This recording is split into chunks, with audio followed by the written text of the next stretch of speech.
nilagay ko yung pangalawang gata. So, after kong malagay guys, tinakpan ko lang siya.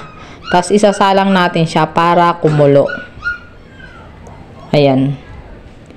Kapag kumulo na siya, lalagyan na natin siya ng asukal.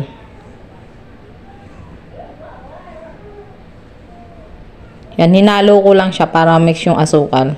Tapos, after nilagay ko na guys yung kamuting kahoy, na hiniwa-hiwa ko.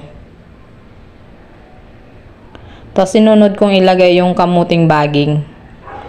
Yan, hiniwa-hiwa rin siya ng hindi gaanong maliliit, sakto lang. Tapos, nilagay ko na rin yung ube.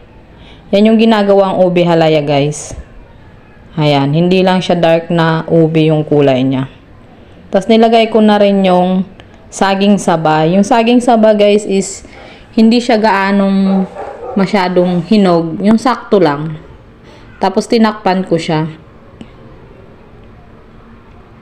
Tapos, nung kumulo na, titikman natin kung hinalo ko lang siya muna.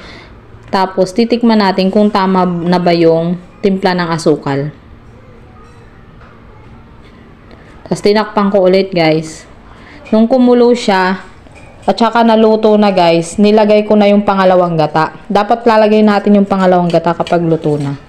Tsaka nilagay ko na rin yung sago.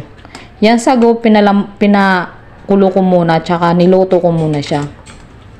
Ayan.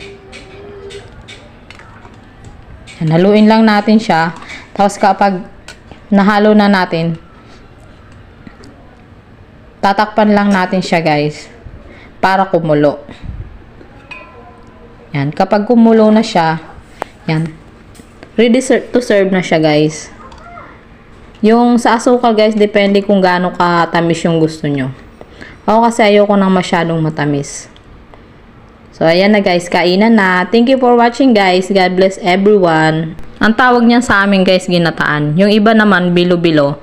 Pero may nilalagay sila na malagkit na binulog-bilog. Pero ako kasi hindi ko siya nilagyan.